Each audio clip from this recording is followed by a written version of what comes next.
बिस्मिल्लाहिर्रहमानिर्रहीम। अस्सलाम वालेकुम डियर स्टूडेंट्स। आज आप लोगों का पेपर है तो फाइनल वीडियो है ये। सिर्फ न्यूमेरिकल्स के लिए आपने न्यूमेरिकल्स जो आपको पेपर पैटर्न है अब उसमें इतने ज़्यादा न्यूमेरिकल्स लास्ट भी जो फर्स्ट टर्मिनल का वो उसमें आए नहीं थे, तो बहुत ज़्यादा न्यूमेरिकल्स के ऊपर कॉन्सेंट्रेट आपने नहीं करना। लेकिन फर्स्ट 3 या 4 चैप्टर्स के न्यूमेरिकल्स बहुत इंपॉर्टेंट है। इसके अलावा नेक्स्ट आगे जो चैप्टर्स के 1-2 न्यूमेरिकल्स थे वो मैंने जो शॉर्ट क्वेश्चंस थे उसमें आपको साथ ही करवा दिया था। ये वीडियो स्पेसिफिकली चैप्टर नंबर 2 और चैप्टर नंबर 3 के कुछ इंपॉर्टेंट न्यूमेरिकल्स के लिए, तो इसको जल्दी से देख लीजिएगा। चैप्टर नंबर 1 में से सिर्फ absolute uncertainty percentage uncertainty calculate करने के क्वेश्चंस हैं, न्यूमेरिकल्स हैं, उनको सिर्फ देख लीजिएगा। तो बाकी होपफुली इंशाल्लाह पेपर आप लोगों का इसी में से आ जाएगा। तो स्टार्ट करते हैं वीडियो। न्यूमेरिकल सिर्फ सॉल्व करना मसला नहीं है, वो तो आपको किसी भी सोल्यूशन मिल जाएगा। मैं आपको कुछ जल्दी न्यूमेरिकल सॉल्व करने का कुछ तरीका, कुछ शॉर्टकट्स ऐसे बताऊंगा कि आपको ये न्यूमेरिकल्स या इस जैसे कोई भी न्यूमेरिकल एग्जांपल आ जाए तो आपको याद रह जाए कि वो कैसे सॉल्व कर रहे हैं। तो जो इंपॉर्टेंट मैंने न्यूमेरिकल्स बताए थे उन्हीं का सोल्यूशन बताऊंगा। बाकी सारे न्यूमेरिकल्स जो हैं वो ये नहीं कि वो इंपॉर्टेंट नहीं है, वो भी इंपॉर्टेंट होंगे न्यूमेरिकल्स। लेकिन अगर आप ये न्यूमेरिकल्स अच्छी तरह कर लेते हैं तो एक तो इनके आने का चांस ज़्यादा है, और दूसरा इनमें जो मेथड हम यूज़ करेंगे उसकी मदद से बाकी न्यूमेरिकल्स भी हम सॉल्व कर सकते हैं। तो सबसे पहले नंबर 1 की तरफ चलते हैं। बहुत आसान है। A person throws a ball straight up with the speed of 12 metre per second. तो इसमें ये जो बस है ये मूव कर रही है फॉरवर्ड, यानी एज्यूम करते हैं ये राइट की तरफ मूव कर रही है। जो बस मूव कर रही है वो है 25 मीटर पर सेकंड की स्पीड से, ये बस की स्पीड है। और इसके अंदर कोई स्टूडेंट है, उसने एक बॉल को थ्रो किया है। तो लेट्स से कि वो स्टूडेंट ने जो बॉल को थ्रो किया है वो अपवर्ड्स थ्रो किया है, और अपवर्ड जो उसने थ्रो किया है वो एक ख़ास स्पीड से किया है जो कि है 12 मीटर्स पर सेकंड। अब ये तो बॉल ऊपर फेंकेगा, लेकिन याद रहे कि ये गाड़ी आगे चलेगी तो बॉल उसके साथ साथ ये भी बॉल भी आगे ही जाएगी। तो जब बस ये दूसरी पोजीशन पे पहुंचेगी यहाँ पर, उस वक्त ये बॉल उसके हाथ में वापस आ चुकी होगी, यानी उस वक्त बॉल तकरीबन यहाँ पे आ चुकी होगी। स्टार्ट में यहाँ पर थी बॉल, और जब वो गाड़ी आगे चली जाएगी तो बॉल इस पोजीशन पर आ चुकी होगी। तो अगर अब आप बॉल का मोशन देखें तो ये एक प्रोजेक्टाइल मोशन बन जाएगा, यानी बॉल ने वैसे तो उसने सीधा ऊपर फेंका है, लेकिन बॉल ने जो ट्रेजेक्ट्री फॉलो की है, बॉल की ट्रेजेक्ट्री वो तकरीबन एक प्रोजेक्टाइल मोशन जो है उसको फॉलो करती हुई, यानी बॉल यहाँ से इस तरफ को आ जाएगी।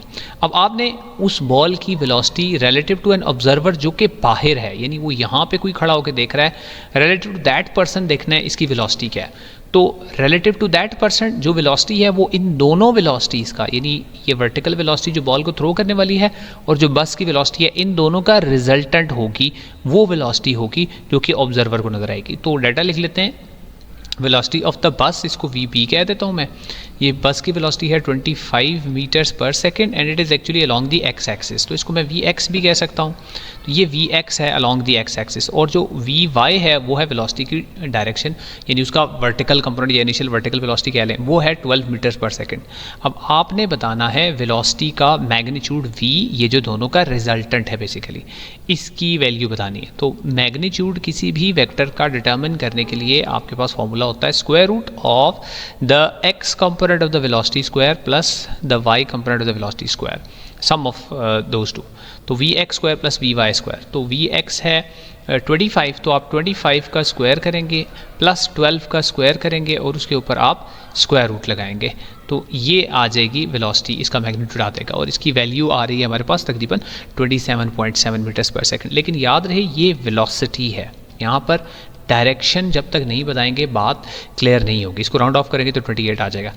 डायरेक्शन बताए बगैर वेलोसिटी कंप्लीट नहीं होगी, ये मैग्नीट्यूड है। तो डायरेक्शन के लिए हम लगाएंगे, हमेशा लगाते हैं टेंजेंट थीटा। तो tan theta equals to V Y over V X होता है, तो V Y over V X. तो इसमें से थीटा अगर निकालना है तो टेन इन्वर्स कर दें, तो tan inverse V Y over V X, V Y is 12 and V X is 25, तो दोनों को आप डिवाइड कर दें तो थीटा का आंसर आ जाएगा 26 डिग्रीज। तो मैग्नीट्यूड एक्स और वाई कंपोनेंट्स के गिवन हो और आपको रिजल्टेंट वेलोसिटी फाइंड आउट करनी हो तो यही तरीका हम इख्तियार करेंगे। नंबर 2 है ए 1.84 kg school bag Hanks in the middle of a close line. तो ये एक बैग है जो एक क्लोज लाइन पे हैंग हुआ है, इसकी वजह से आप देख सकते हैं टेंशन क्रिएट होगी इस क्लोथ लाइन में, तो आपने उस टेंशन की वैल्यू फाइंड आउट करनी है। ये क्लोथ लाइन जो है अब इस बैग के वज़न की वजह से ये यहाँ पर एक एंगल बना रही है, वो एंगल भी हमें गिवन है। ये एंगल थीटा हमें गिवन है। तो इस डायग्राम को पहले डाटा लिख लेते हैं, डायग्राम को दोबारा रिकंस्ट्रक्ट करते हैं। मास ऑफ द बैग हमें गिवन है 1.84 kg। तो इसका जो वेट है डाउनवर्ड्स वो हमने कैलकुलेट करना है, तो W=mg लगाएंगे, वेट आ जाएगा। तो मास की वैल्यू हमें गिवन है, तो वेट आ जाएगा इसका 18.03 न्यूटन, मल्टीप्लाई बाय 9.8 कर देंगे तो 18.03 न्यूटन आ गया। उसके बाद एंगल है 3.50, तो एंगल थीटा है 3.50 ये बन रहा है डिग्रीज़ में। अब याद रहे कि, और टेंशन हमने फाइंड आउट करनी है। अब याद रहे कि जब ये थोड़ा सा सैग इसमें आ गया, जब ये थोड़ा सा ऐसे क्लोज लाइन हो गई टेढ़ी, तो एंगल दोनों तरफ यही एंगल होगा, यानी ये जो 3.50 है, ये जो दोनों टेंशन्स हैं, ज़ाहिर है ये बैक दरमियान में आ गया तो दो साइड पे दो टेंशन्स बन गई, इन दोनों के अंदर यही एंगल है। ये एंगल भी 3.50 डिग्रीज़ है और ये वाला एंगल भी 3.50 डिग्रीज़ है। आपने ये टेंशन फाइंड आउट करनी है। अब तीसरी जो फोर्स है वो है यहाँ पर इन्वॉल्व, वो है वेट, जो कि डाउनवर्ड्स एक्ट कर रहा है, ये वेट एक्ट कर रहा है। अच्छा, अब देखें ये जो टेंशन है दोनों, इनके दो कंपोनेंट्स होंगे, एक वाई कंपोनेंट और एक एक्स कंपोनेंट। तो यहाँ पे इसका वाई कंपोनेंट होगा इस तरफ एक्ट कर रहा, और इस वेक्टर का वाई कंपोनेंट होगा इस तरफ एक्ट कर रहा। ये दोनों वाई कंपोनेंट्स इस तरफ एक्ट कर रहे होंगे, और दोनों एक्स कंपोनेंट्स जो हैं वो अलॉन्ग दी एक्स एक्सिस होंगे, ये एक्स कंपोनेंट्स होंगे। ठीक है जी। अब चूँकि ये पूरा सिस्टम इक्विलिब्रियम में है, चूँकि ये पूरा सिस्टम बैलेंस्ड है, तो अब इसके ऊपर हम फर्स्ट कंडीशन ऑफ इक्विलिब्रियम लगाएंगे। तो applying the first condition of equilibrium, we know that the sum of all the forces acting on an object would be 0, या forces along the x axis उनका सम 0 होगा और forces along the y axis उनका सम भी 0 होगा। तो अगर आप x एक्सिस की तरफ देखें तो ये जो टेंशन T है इसका एक component along the x axis होगा जिसको Tx बोलेंगे, और टेंशन का जो दूसरी वाली टेंशन इस साइड पे है इसका भी कंपोनेंट होगा अलॉन्ग दी x एक्सिस, इसको भी Tx बोलेंगे। अब ये दोनों कंपोनेंट्स चूँकि एंगल भी बराबर है, टेंशन भी बराबर है, ये दोनों x कंपोनेंट्स इक्वल होंगे और ऑपोजिट होंगे। लिहाजा आप ये कहेंगे कि जो Tx है अलॉन्ग द राइट साइड ये पॉजिटिव लेंगे, और Tx यानी x कंपोनेंट दूसरी वाली टेंशन का अलॉन्ग द लेफ्ट साइड ये नेगेटिव लेंगे। तो दोनों को जब आप ऐड करेंगे तो आपका आंसर आएगा 0, यानी x एक्सिस के along sum of the forces is 0। अब y एक्सिस के अलॉन्ग जो फोर्सेज हैं उनका सम फाइंड आउट करते हैं। तो जो राइट साइड पे टेंशन है वायर में उसका y कंपोनेंट है Ty, और लेफ्ट साइड पे भी कंपोनेंट है Ty। अब ये दोनों कंपोनेंट्स अगर आप देखें तो इनकी डायरेक्शन है अपवर्ड्स, यानी Ty एक तरफ वाला ये भी अपवर्ड्स है, Ty दूसरी तरफ वाला ये भी अपवर्ड्स है, और वेट डाउनवर्ड्स है। तो यहीं से आपको पता चल रहा है दो अपवर्ड फोर्सेस जो हैं उनका सम डाउनवर्ड फोर्सेस के बराबर होना चाहिए। तो ये दूसरी condition of summation Fy equals to 0 वाली ये लगाएंगे, तो ये बन जाएगा Ty plus Ty equals to the downward weight. अब Ty या y कंपोनेंट ऑफ फोर्स कैसे निकलता है, फोर्स को साइन ऑफ थीटा से मल्टीप्लाई करते हैं। Ty की जगह हम लिखेंगे T साइन थीटा, तो T sine theta plus T sine theta is equal to the weight. तो दो T साइन थीटाज हुए तो ये 2 टाइम्स T साइन थीटा हो जाएगा which will be equal to the weight. अब यहाँ से हमने चूँकि टेंशन निकालनी है तो टेंशन को हम एक साइड पे रखते हैं और वेट को 2 टाइम्स साइन ऑफ थीटा से डिवाइड कर देते हैं। वेट हमने ऊपर अभी फाइंड आउट कर लिया, एंगल हमें गिवन है 2 टाइम्स साइन 3.50 पुट करेंगे तो टेंशन का हम आंसर निकाल लेंगे विच इज़ 147 या तकरीबन 148 न्यूटन आ जाएगा। इसमें वैल्यूज़ जो डाटा में गिवन है वो पुट कर देंगे। अच्छा जी, उसके बाद the magnitude of dot and cross product of 2 vectors is 603 and 6। Important numerical है, इसको ज़रूर कीजिएगा। Find the angle between the vectors. तो डाटा लिख लेते हैं कि हमें सबसे पहले गिवन है magnitude of the dot product and cross product. तो 2 वेक्टर्स हैं A एंड B, उनका डॉट प्रोडक्ट है A डॉट B। ये गिवन है, डॉट प्रोडक्ट पहले लिखा हुआ है तो ये जो नंबर है ये डॉट प्रोडक्ट का है, तो 6√3 इसकी वैल्यू है, और क्रॉस प्रोडक्ट यानी A क्रॉस B जो है वो है 6। और ये दोनों वैल्यूज़ जो हैं ये दोनों डॉट और क्रॉस प्रोडक्ट्स हैं, इनकी मदद से आपने इनके दरमियान एंगल फाइंड आउट करना है, यानी थीटा फाइंड आउट करना है क्या है दोनों वेक्टर्स के दरमियान। तो याद रहे कि डॉट प्रोडक्ट किसके इक्वल होता है, A dot B it is equal to AB cosine theta, ये क्वेश्चन नंबर 1 कह लेते हैं। और cross product A cross B जो होता है ये होता है AB साइन ऑफ थीटा के बराबर होता है, ये क्वेश्चन नंबर 2 कह लेते हैं। अब आपने सिंपली क्या करना है, इक्वेशन नंबर 2 को इक्वेशन नंबर 1 से डिवाइड कर देना है। तो आप यहाँ लिख सकते हैं divide equation number 2 by equation number 1।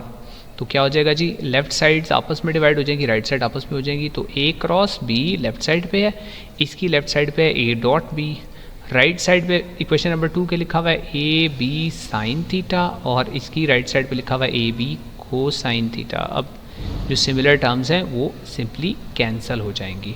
तो साइन थीटा ओवर को साइन थीटा ये होता है टेंजेंट थीटा, तो इसका मतलब है टेंजेंट थीटा होगा A cross B over A dot B के इक्वल। तो हम यहाँ पे लिख देते हैं कि टेन थीटा जो राइट साइड पे आ रहा है वो इक्वल टू होगा A cross B over A dot B. A cross B की वैल्यू हमें गिवन है 6 और ए डॉट बी की वैल्यू हमें गिवन है 6/√3। 6 और 6 कैंसिल, टेन थीटा इज़ 1/√3, तो यहाँ से हम थीटा निकाल लेंगे। टेन इनवर्स कैलकुलेटर पे लिखेंगे 1/3 लिखेंगे, तो थीटा की हमें वैल्यू जो है वो मिल जाएगी 80 डिग्रीज़, नहीं सॉरी 80 डिग्रीज़ नहीं है, इसकी वैल्यू है 30 डिग्रीज़, 30 डिग्रीज़ मिल जाएगी। ये थीटा हमने निकाल लिया। चैप्टर 3 है जी फोर्सेस एंड मोशन। इसके न्यूमेरिकल्स बहुत आसान न्यूमेरिकल्स हैं और ये न्यूमेरिकल पेपर में इनमें से आने वाले भी हैं, जैसे मैंने बताया था कुछ इंपॉर्टेंट न्यूमेरिकल्स। तो नंबर 1 देखिए, an object is falling freely under gravity, how much distance will it travel in second and third second.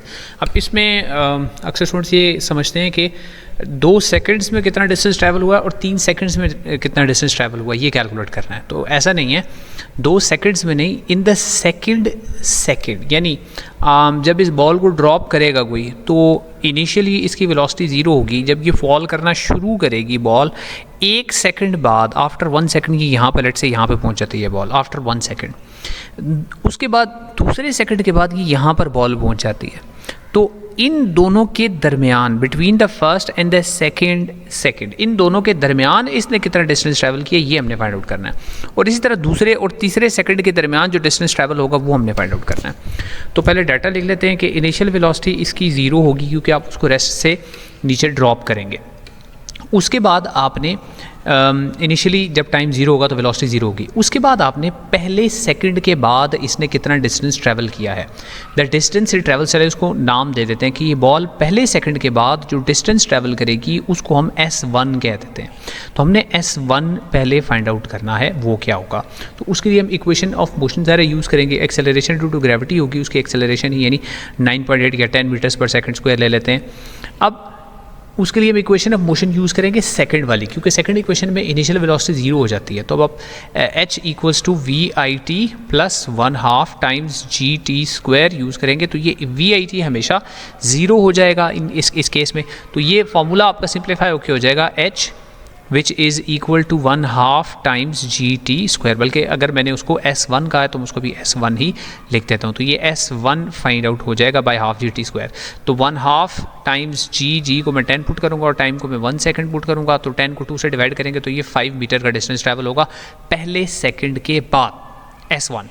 अब ये समझें कि दोबारा से हम कैलकुलेट करने जा रहे हैं स्टार्ट से लेकर यहाँ तक का डिस्टेंस, यानी जब 2 सेकंड टाइम हो जाएगा उस दौरान इसने कितना डिस्टेंस ट्रैवल किया। पहले मैंने फाइंड आउट किया है जब 1 सेकंड गुजरेगा तो ये बॉल कितना डिस्टेंस ट्रैवल करेगी, यानी S1। अब मैंने फाइंड आउट करना है S2, यानी जब टाइम हो जाएगा 2 सेकंड उस वक्त जो डिस्टेंस ट्रैवल होगा, अब मैंने वो फाइंड आउट करना है।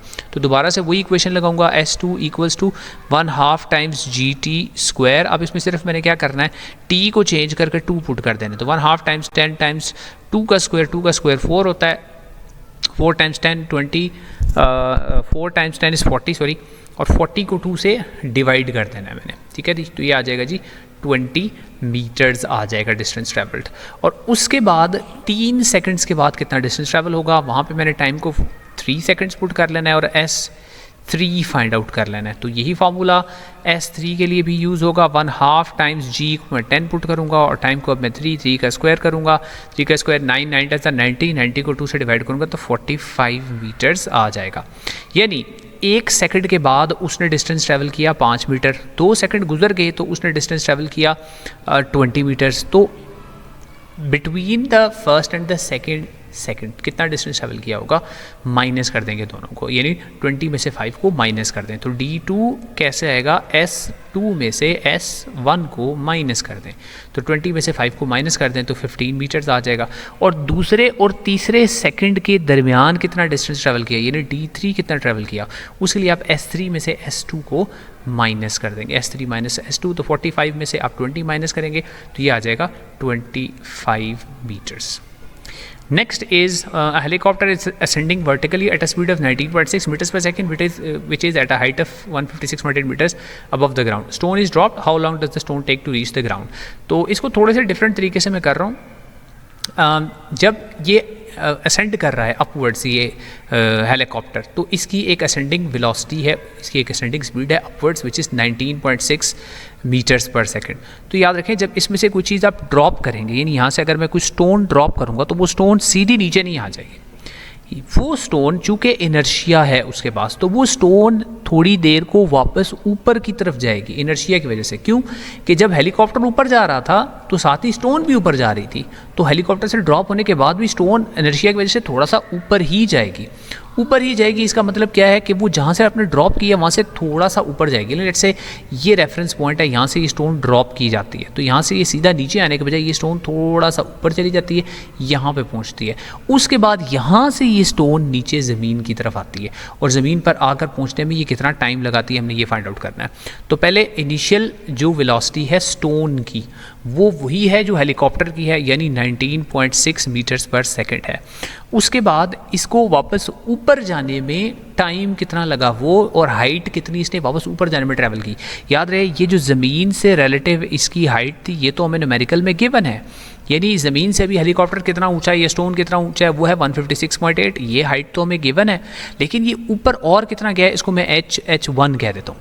ये H1 अब मैंने फाइंड आउट करना है। एक्सेलरेशन ड्यू टू ग्रेविटी इसकी क्योंकि स्टोन ऊपर जा रही है तो इसको नेगेटिव ले लें, -9.8 मीटर्स पर सेकंड या -10 मीटर्स पर सेकंड स्क्वायर इसको ले लें, और इसके ऊपर इक्वेशन ऑफ मोशन लगा लें फर्स्ट वाली। तो फाइनल वेलोसिटी चूँकि वो स्टोन हाइट पे जाएगी, यहाँ पर पहुँचेगी तो रेस्ट पर होगी, यानी नीचे से ऊपर जाता है कोई ऑब्जेक्ट अगेंस्ट द ग्रेविटी जब जाता है तो हाईएस्ट पॉइंट पे जाकर वो रुकता है, रेस्ट पर आता है, तो उसकी फाइनल वेलोसिटी होगी 0।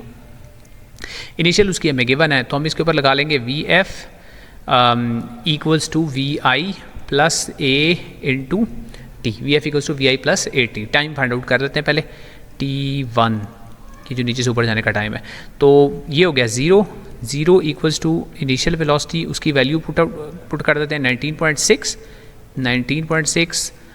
प्लस A इंटू T, तो इसको मैंने -9.8 लिया है इंटू टाइम। अब ये मैं 19.6 दूसरी साइड पे शिफ्ट कर दूंगा, -19.6 हो जाएगा, और ये 9.8 इधर ला के डिवाइड कर देंगे, तो मेरे पास इन दोनों को डिवाइड करने से टाइम आ जाएगा। तो वो टाइम मेरे पास आता है तकरीबन 2 सेकेंड्स, यानी ये स्टोन नीचे से ऊपर जाते हुए 2 सेकंड लेती है, और इस दौरान उसने कोई ना कोई हाइट भी तो गेन की है।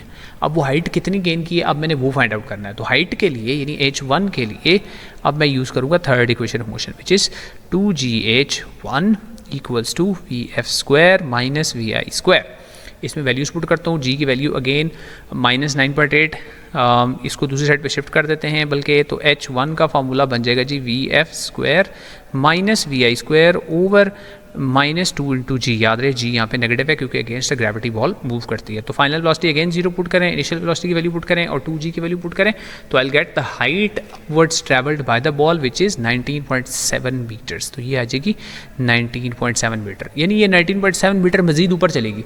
तो अब ये मुझे बताएं कि जी ये टोटल हाइट यहाँ से लेकर यहाँ तक ये अब बॉल की कितनी होगी, वापसी के सफ़र के दौरान उसकी टोटल हाइट कितनी होगी। तो ज़ाहिर है पहले वाली हाइट हमें गिवन है H, उसमें ये H1 में प्लस कर दूंगा, तो मुझे टोटल हाइट यानी H2 मिल जाएगी by adding H and H1। तो जो पहले वाली हाइट है वो तो मुझे न्यूमेरिकल में ही गिवन है विच इज़ 156.8। तो 156.8 में मैं ये जो नई हाइट मैंने फाइंड आउट की है 19.7 ये प्लस कर दूंगा। तो टोटल हाइट जो ये बॉल अब गेन कर चुकी है, ये जो स्टोन सॉरी गेन कर चुकी है, ये मेरे पास टोटल हाइट आएगी इन दोनों को ऐड करके 176.5 मीटर्स। अब देखें क्या हो रहा है कि वो 176.5 मीटर हाइट से स्टोन नीचे आएगी। तो अब ये सादा न्यूमेरिकल बन गया कि एक बॉल है वो एक हाइट के ऊपर है, वहाँ से उसने नीचे फॉल करना है और उसने कितनी हाइट फॉल करना है ये हमें गिवन हो गया। यहाँ से लेकर यहाँ तक ये हाइट हमें गिवन होगी 176.5 मीटर्स। लेकिन याद रहे अब वापसी के सफ़र में अब जो वेलोसिटी होगी इनिशियली ये ज़ीरो हो जाएगी, तो अब इनिशियल वेलोसिटी वापसी के सफ़र में ज़ीरो होगी, हाइट हमें गिवन होगी और हमने फाइंड आउट करना है टाइम। तो इसके ऊपर हम सेकंड इक्वेशन ऑफ मोशन लगा देंगे, h equals to V I into T plus 1/2 times A into T square. तो वी आई वाली टर्म ज़ीरो हो जाएगी क्योंकि इनिशियल वेलोसिटी वापसी पे आते हुए ज़ीरो हो गई है। तो h इक्वल्स टू हो जाएगा 1/2 टाइम्स जी टी स्क्वायर। जी पॉजिटिव हो गया क्योंकि अब बॉल वापस नीचे की तरफ आ रही है। तो हमने चूँकि टाइम फाइंड आउट करना है तो 2 और जी को दूसरी साइड पे भेज देंगे, तो टी स्क्वायर इक्वल्स टू हो जाएगा 2 इंटू एच ओवर जी और फिर उसके ऊपर दोनों साइडों पे रूट ले लेंगे, तो यहाँ पे ये स्क्वायर कैंसिल हो जाएगा। तो 2h ओवर जी में पुट करें, वैल्यूज़ हाइट की ये वाली वैल्यू पुट करें, जी को 10 पुट करें, 9.8, तो आपका आंसर आता है जी 6 सेकेंड्स। तो टोटल टाइम उस स्टोन को जब आपने ड्रॉप किया वहाँ से ऊपर जाकर वापस नीचे आने में टोटल टाइम कितना लगा, दोनों टाइम जो आए थे यानी 2 और 6 इनको ऐड कर दें तो टोटल टाइम आपका 8 सेकेंड आ जाएगा। तो total time is 2 seconds plus 6 seconds which is 8 seconds. तो ये न्यूमेरिकल इंपॉर्टेंट है, इसको देखिएगा ज़रा। अच्छा, नेक्स्ट उसके बाद नंबर 5 है, कोलिजन से है। 1 ball of mass 0.6 kg travelling at 9 metres per second. ये 2 बॉल्स हैं, एक बॉल ज़रा बड़ी है, दूसरी बॉल ज़रा छोटी है, बल्कि डबल द साइज़ है। तो ये वाली बॉल है जिसका साइज़ है 0.60 और दूसरी बॉल है ये इससे आधी है साइज़ में, मैस में सॉरी, तो मैस इससे कम है। तो ये वाली बॉल राइट साइड पे जा रही है और ये वाली बॉल लेफ़्ट साइड पे जा रही है, ये दोनों आके कोलाइड करती हैं। कोलिजन के बाद दोनों की वेलोसिटीज़ बतानी है कितनी है। तो m1 पहली वाली बॉल की वेलोसिटी है 0.600 kg, m2 दूसरी वाली बॉल की mass sorry not velocity, mass is दूसरी वाली बॉल का मैस है 0.30 kg और जो राइट साइड पे जा रही है वो है जी u1 कह लें उसको 9 मीटर्स पर सेकेंड 9.0 और u2 जो है वो लेफ़्ट साइड पे जो जा रही है स्पीड वो है 8 मीटर्स पर सेकेंड। अब आपने फाइंड आउट करना है जी v1 और v2। आपको चूँकि न्यूमेरिकल्स में ये फार्मूलाज गिवन होते हैं तो आपके लिए बहुत आसानी होगी, वरना गिवन ना भी हो तो आपको इनको याद रखना चाहिए। v1 का फार्मूला होता है जी अच्छा ये कैसे फार्मूलाज याद रखने हो तो कैसे करेंगे, तब के डिनोमिनेटर में ना m1 प्लस m2 आता है, ये याद रख लें। यहाँ पहले m1 प्लस m2 इधर भी पुट कर दें, इसकी इस फ्रैक्शन के अंदर भी डिनोमिनेटर में m1 प्लस m2 आता है। अच्छा, जब आप v2 की इक्वेशन बना रहे होंगे उसमें भी 2 डिनोमिनेटर्स होते हैं, दोनों में m1 प्लस m2 आता है, इधर भी m1 प्लस m2 आता है। ये पहले लिख लिया करें m1 प्लस m2, उसके बाद न्यूमरेटर्स को फिलअप करना है। तो इसमें न्यूमरेटर में m1 माइनस m2 यहाँ पर है, इसका न्यूमरेटर में m1 माइनस m2 यहाँ पर है। अच्छा, इसको m1 माइनस m2 को आप u1 से मल्टीप्लाई करते हैं, इसका m1 माइनस m2 को आप u2 से मल्टीप्लाई करते हैं, इसके ऊपर 2m इंटू 2 है और साथ u2 है और इधर 2m इंटू 1 है और साथ u1 है। मैं तो ऐसे याद रखता हूँ। अब इसमें आपने m1 m2 u1 ये वैल्यूज़ पुट करनी है और जस्ट कैलकुलेटर से इसका आंसर निकालना है। कैलकुलेटर पे आंसर आएगा, इसका -2.33 आ जाता है मीटर्स पर सेकेंड और इसका v2 का आंसर आ जाता है 14.67 मीटर्स पर सेकेंड। माइनस का साइन ये बता रहा है कि अब ये टकराने के बाद बड़ी वाली बॉल लेफ़्ट की तरफ रीबाउंड हो जाएगी।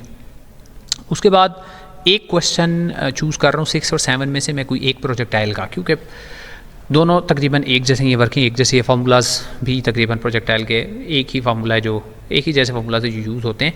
प्रोजेक्टाइल का वैसे थ्योरी में भी बहुत इंपॉर्टेंट है टॉपिक और न्यूमेरिकल में भी ये न्यूमेरिकल आ सकता है। तो यहाँ पर है कि एक वेडिंग में बुलेट को फायर किया जाता है गन से, तो यहाँ से गन से राइफ़ल से फॉल जब बुलेट निकलती है फॉरवर्ड तो उसकी एक इनिशियल वेलोसिटी है, मजल वेलोसिटी है वो है जी 500 मीटर्स पर सेकंड। क्योंकि बुलेट का साइज़ छोटा होता है, मोमेंटम बहुत ज़्यादा, तो वेलोसिटी उसकी ज़्यादा होती है और ये 60 डिग्री हॉरिजॉन्टल के साथ बना रही है। तो अगर मैं इसका ये एंगल देखूँ तो ये 60 डिग्री पर जा रही है। तो आपने ये बताना है कि ये चूँकि सीधी नहीं जाएगी, ये प्रोजेक्टाइल मोशन इख्तियार करेगी, तो ये मैक्सिमम कितनी हाइट गेन करती है ये हाइट आपने फाइंड आउट करनी है और हॉरिजॉन्टल इसकी रेंज क्या है, ये हॉरिजॉन्टल रेंज आपने फाइंड आउट करनी है। 2 चीज़ें, ये वाली रेंज भी फाइंड आउट करनी है और उसके बाद time total time of flight भी फाइंड आउट करना है। तो आपको तकरीबन फार्मूला सबके पेपर में गिवन होते हैं तो वैल्यूज़ ही पुट करनी है इसमें। तो इनिशियल वेलोसिटी लिख रहा हूँ 500 मीटर्स पर सेकेंड, थीटा है 60 degrees and you have to find first of all height, maximum height. तो इसका फार्मूला क्या होता है जी VI² sine square theta over 2 times G। तो इसमें 500 का स्क्वायर करें, साइन स्क्वायर 60 करें, तो कैलकुलेटर पुट करें तो इसका भी आंसर आसानी से आपको मिल जाएगा। तो हाइट इसकी आती है 9566 मीटर्स। उसके बाद आप रेंज का फार्मूला, तो रेंज का फार्मूला भी मिलता जुलता है 2VI साइन स्क्वायर के बजाय बात रहता है साइन थीटा, और नीचे इसको 2G के बजाय G से डिवाइड करते हैं। तो इसमें भी VI की और साइन थीटा की वैल्यू पुट करनी है, तो इसका आंसर आ रहा है 80 नहीं सॉरी, ये मैंने रेंज का नहीं, मैंने टाइम का फार्मूला लिख दिया, sorry. This is time formula, time of flight. तो यहाँ से टाइम आ जाएगा 88.4 सेकेंड्स टाइम आ जाएगा। और आखिरी चीज़ इसमें रेंज फाइंड आउट करनी है, तो रेंज का भी अगेन आपको फार्मूला है VI² sine 2 theta over G, ये फार्मूला होता है। तो VI 500 है, 2 × 60 करेंगे, तो ये याद रखना है सिर्फ एक पॉइंट यहाँ पे तो चले 500 का स्क्वायर हो जाएगा। ये जो साइन 2 थीटा है इसमें क्या करेंगे आप, साइन 2 × 60, तो ये हो जाएगा साइन 120। तो आपने साइन 120 करके उसको 500 का स्क्वायर करके और डिवाइड बाय 9.8 करना है। खैर ये कैलकुलेटर पे आप पुट करेंगे तो कैलकुलेटर इसका खुद ही आंसर आपको बता देगा। This comes out to be like 22090 metres, ये रेंज का आंसर आ जाता है। तो ये कंप्लीट हो गई जी न्यूमेरिकल्स चैप्टर नंबर 3 के भी। ये वीडियो यहीं पे ख़त्म करता हूँ।